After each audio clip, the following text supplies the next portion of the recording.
안녕하세요. 세 번째 코딩 수업에 오신 것을 환영합니다.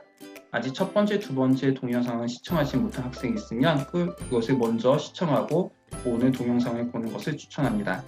그리고 항상 궁금한 게 있으면 구글 클래스에 가셔가지고 컴퓨터에 달아주시면 저희가 최대한 빨리 답변을 드리도록 할게요. 그러면 오늘 수업 시작하겠습니다.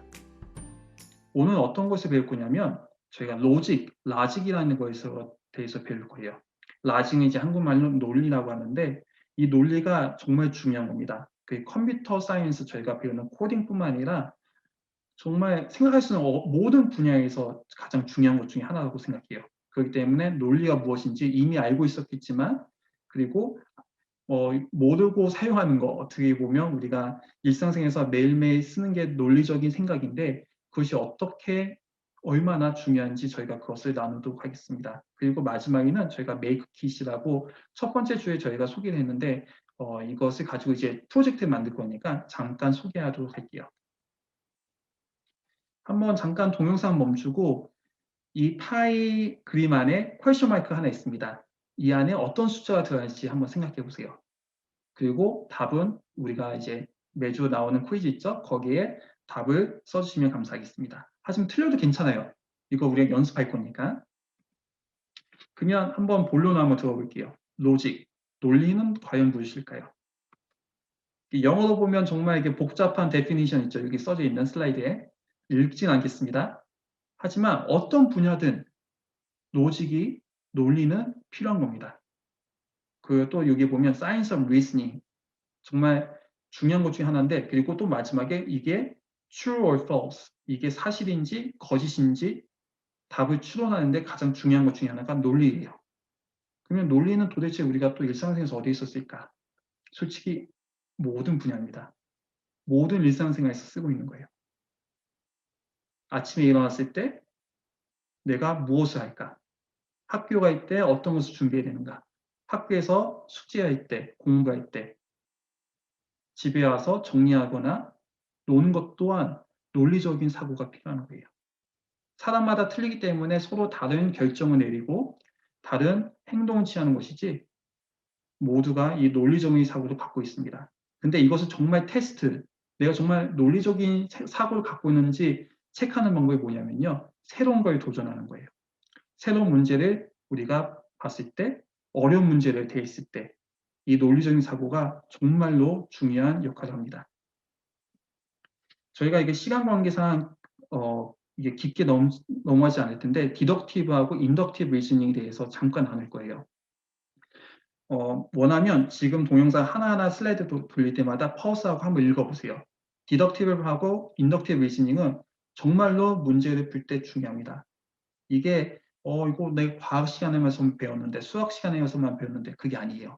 이게 거의 모든 분야, 정말 거의가 아니고 모든 분야에서 쓰이는 것이라고 얘기했는데 정말 그렇습니다. 이것을 연습하고 그리고 정말 어려운 문제, 새로운 문제에 잘 활용할 수 있으면 코딩뿐만 아니라 어느 분야에 가든 정말 도움이 많이 될 거예요. 잠깐 퍼스하고 한번 프리마이스, 그러니까 하이포테시스, 어떠한 것을 지금 사실화 가정했을 때 어떤 결론을 추론할 수 있는지 한번 생각해 보세요. 잠깐 생각하고 답을 보기 전에 그리고 이 답이 생각한 거와 똑같은지 한번 생각해 보세요. 인덕티브 리즈닝은 어디서 많이 나오냐면 IQ 테스트에서 많이 나와요. 물론 디덕티브 리즈닝도 IQ 테스트에서 많이 나오지만 인덕티브 리즈닝은 특히 IQ 테스트에서 많이 봅니다. 이것을 연습하는 가장 좋은 방법은 솔직히 문제를 많이 푸는 거예요. 어떤 문제를 푸냐? 인터넷 들어가지고 IQ 테스트 한번 설치해 보세요. 구글이나 상관없이 IQ 테스트하고 그 다음에 문제를 한 번씩 보면 어떤 패턴을 물어보는 문제들이 많을 거예요.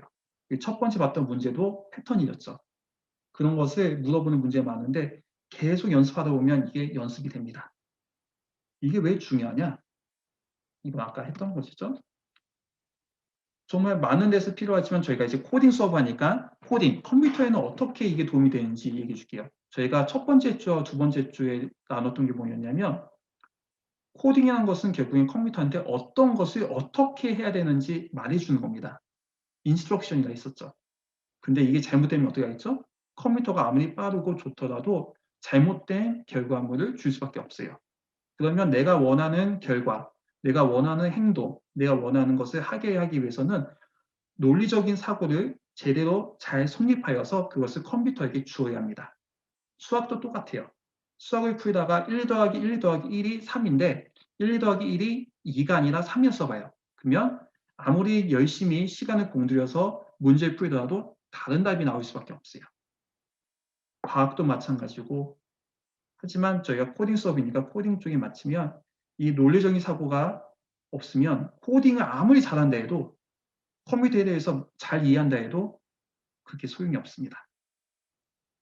컴퓨터 코딩을 못하더라도, 컴퓨터에 대해서 잘 알지 못하더라도 이 논리적인 사고가 정말 잘 훈련되어 있다면 정말 도움이 많이 돼요. 그래서 저희가 할 게 뭐냐면, 이제 저희가 11주밖에 안 남았어요. 그래서 이제 내년에도 다음에도 또 기회겠지만 11주 동안 저희가 포커스할 게 뭐냐면 라지컬 띵킹에 대해서 좀 더 파고들 겁니다. 이게 커리큘럼 저희가 나눴었는데 거기에 보면 if else statement도 있고 정말 여러 가지 많은 것을 배우겠지만 하나하나씩 저희가 포커스할 게 뭐냐면 논리적인 사고라는 거예요. 이 부분을 저희가 집중적으로 다루도록 하겠습니다. 오늘 그냥 소개만 하는 거예요. 한번 이 문제 한번 같이 풀어볼까요? 이거 많이 봤을 수도 있어요. 이미 풀었을 수도 있는데 한번 구글링 하지 말고 답을 누구한테 물어보지 말고 생각해 보세요. 먼저. Can you get all four across the river safely? 그리고 여기에 컨디션이 있어요. 이렇게 하면 되고 이렇게 하면 안 된다. 한번 읽어보고 답이 무엇인지 한번 생각해 보세요. 한번 지금 멈추고 왜냐면 답을 보여줄 거니까 잠깐 파우스하고 생각해 봅시다. 이게 되게 중요한 거예요. 뭐냐면 라지컬 띵킹이 되지 않으면 문제를 풀 수가 없습니다. 어떤 것은 되고 어떤 것은 안 되고, 그리고 문제에 그냥 문제만 주는 것이 아니라 constraint 있어요. 여기 많이 있죠. Only the man and at most one other item are allowed in the boat for each crossing. 벌써 컨디션이 딱 붙어 있어요. 이럴 때는 어떻게 해야 될까? 하나하나씩 브레이크다운 하면서 생각할 수도 있고, 아니면 어떤 사람은 머릿속에 그림을 그려서 문제를 푸는 사람도 있어요. 하지만 답이 잘 나오도록 한번 잘 생각해 보세요. 답을 지금 공개하겠습니다. 예, 답은 되게 간단해요, 솔직히. 근데 맨 처음에는 좀 힘들 수도 있어요. 이렇게 해봤는데, 이건 서로 먹히고, 이렇게 하면 안 되고, 항상 보트에는 2명밖에 없고, 사람이 타야 되고, 그런 것을 생각해야 되기 때문에 힘들 수도 있지만, 이런 문제를 계속 연습하고 풀면 할 수 있는 거예요. 그리고 이런 것을 코딩으로 풀 수 있는데, 코딩으로 우리가 나중에 이제 블락 코딩 말고 기회가 된다면 파이썬이나 자바나 그런 문제를 했을 때 이것을 라지컬 띵킹 말고 다른 방법으로 또 풀 수 있을까? 그런 것도 저희가 배우도록 할게요. 하지만 오늘은 이번에는 아주 심플하게 논리적인 사고로 한번 심플하게 한번 풀어봅시다. 또 다른 문제 있는데 이것은 한번 저희가 시간 관계상 문제를 한번 학생이 읽어보고 한번 생각해 보길 바랍니다. 네, 메이크 키트를 구입하신 분은 이렇게 박스에 받았을 거예요. 저는 이미 다 많이 열어놨기 때문에 이렇게 어지러워 보이는데 정말 다양한 부품들이 많이 있어요. 제가 갖고 낼 수 있고, 그 다음에 프로젝트를 만들 때 필요한 모든 부품들이 여기 안에 있습니다. 그리고 이제 언패킹 하시고 한번 보세요. 그리고 그 안에 보면 이렇게 또 인스트럭션이 있을 텐데 한번 읽어보시고, 그 다음에 부품도도 있어요. 그리고 하나씩 언패킹하면 이렇게 생긴 보드를 꺼내보기 바랍니다. 이게 바로 아두이노 보드예요. 이게 아두이노 버전은 우노 써져있죠. 그리고 여기 보면 중앙에 칩이 하나 박혀있는데 이게 바로 마이크로 컨트롤러, 저희가 지난주에 배웠던 거였죠. 아두이노 보드의 두뇌 역할입니다. 이게 브레인이에요. 그렇기 때문에 되게 소중하게 조심히 다뤄야 되는 부분인데 자석이나 이제 큰 충격을 가하면 안 됩니다. 그러니까 이거 조심하세요. 그리고 여기 보면 조그만 구멍들 있죠. 위에도 있고 아래도 있고. 어떤 거 할 거냐면 나중에 이렇게 와이어 하나하나씩 저희가 연결시킬 거예요. 지금 하지 않지만 그냥 연습 한번 이렇게 보여주는 거예요. 어떻게 하는 건지. 예. 그래서 이 버스라고 터미널이 있고요. 그 다음에 이게 파워잭이 있어요. 당연히 여기에 파워가 있어야지 작동하겠죠. 그렇기 때문에 또 열면 이렇게 2개의 파워잭이 있을 겁니다. 파워식의 합자 USB예요. 이렇게 USB-B, USB-A가 있죠. 근데 대부분 학생들이 랩탑이 아니라 태블릿이나 폰을 쓸 거예요. 그러면 USB-A가 들어갈 구멍이 없겠죠. 거기에 위해서 이렇게 USB-A에서 C로 컨버트 하는 게 있습니다. 그래서 저는 어떻게 할 거냐면요. 이렇게 연결시켜서, 그리고 USB-B 보면 이게 프린터나 그런 이제 출력하는 데 많이 쓰이는 거예요. 이것을 여기에 연결시킬 거예요. 되게 쉽죠?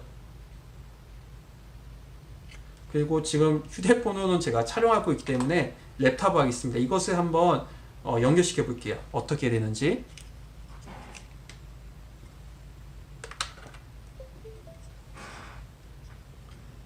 그러면 거꾸로 들었군요. 거꾸로 들 수밖에 없어요. 너무 짧아요, USB가. 그러면 여기에 LED 라이트가 2개 들어온 걸 보일 겁니다. 이렇게 2개가 들어야 돼요. 보기 살짝 힘들기 때문에 제가 한번 어떤 레이블인지 읽어줄게요. 하나는 맨 위에 ON이라고 써져 있을 거예요. 그리고 두 번째는 L. ON하고 L 2개가 LED가 켜져 있거나 L이 깜빡이고 있어야 됩니다. 이렇게 깜빡이고 있어요. 이게 ON이고요. 지금 거꾸로 들었어요. 선생님 죄송합니다. 그리고 이게 L이에요. O는 당연히 파워가 커넥트 됐다는 것을 의미하고요. L은 is ready to be used or ready to be operated. 지금 준비됐다는 뜻이에요. 만약에 O는 켜져 있는데 L이 켜져 있지 않다. 그럼 아두이노 보드 이 MCU나 하나 부품이 문제가 있다는 겁니다. 왜냐하면 아무리 프로그래밍하고 보내고 싶어도 받을 수 있는 스테이지가 아니기 때문이에요. 그렇기 때문에 맨 처음에 이것을 하고 여러 언맵하고 체크하고 싶다. 이게 제대로 됐는지. 그러면 커넥트하고 ON이 켜져 있는지 확인하고 그 다음에 이 LED 라이트가 블링크하거나 켜져 있는지 확인하면 됩니다. 그러면 지금은 파워는 그거 정도만 체크하면 되고요.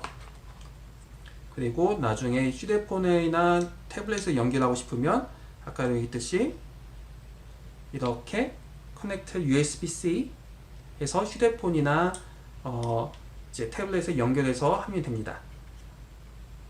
이게 아두이노 보드였고요. 그 다음에 어떤 걸 할 거냐면 바로 브레드보드라는 거예요. 브레드보드는 이렇게 생겼습니다. 이제 빵 하는 이제 도마 진짜 그 뜻이에요. 여기 보면 구멍들이 많이 있죠. 여기도 똑같이 이런 와이어들을 연결시키는 거예요. 근데 만약에 냄새 맡거나 아니면 검정색이나 다른 색깔이 있으면 이게 탔다는 뜻이에요. 그러니까 그런 게 있으면 저희한테 꼭 알려주시기 바랍니다. 이게 필요합니다. 브레드보드. 여기에 저희가 이제 LED, 그러니까 이런 라이트, 그 다음에 모터, 센서들 여기다 하고 그 다음에 이 와이어로 연결시킬 거예요. 어디다 연결시킬 거냐? 바로 이 아두이노 보드입니다. 그래서 이 두 가지를 한번 갖고 놀았으면 좋겠어요. 처음에는 뭐야 이 두 개 오면 뭐해? 아직 이것을 연결시켜서 불이 나오는 거나 그런 거 사지 못하겠지만 한번 이것을 패밀리라이즈 하는 것도 좋아요. 그리고 저희가 부품도가 안에 포함되어 있으니까 하나씩 한번 보고 어떤 건지 한번 보세요. 그리고 저희가 Q&A 할 때 하나하나씩 더 설명해도록 하겠습니다. 왜냐하면 이게 모든 학생이 이것을 구입하는 것이 아니기 때문에 저희가 강의할 때는 좀 짧게 하고 Q&A 때 이것을 많이 더 보여주고 그 다음에 프로젝트 이거 만들 거예요. 직접 신호등도 만들고 가로등도 만들고 그래서 또 변형시켜서 다른 것도 한번 만들어 볼 거예요. 그리고 이런 키트가 있으면 솔직히 인터넷이나 또 저희가 주는 리소스 중에 이거 가지고 어떤 것을 만들 수 있는지 저희가 시도했었는데 그런 것도 만들 수 있어요. 그래서 한번 시도해보고 한번 또 가지고 놀아보고 그 다음에 저희가 메이크 앱 있죠? 거기 한번 익스플로어 하면서 이런 것도 할 수 있네? 저런 것도 할 수 있네? 미리 보고 할 수 있어요. 그리고 Q&A 때 가져오세요. 그러면 저희가 더 설명해주고 같이 만들도록 하겠습니다. 수고하셨습니다.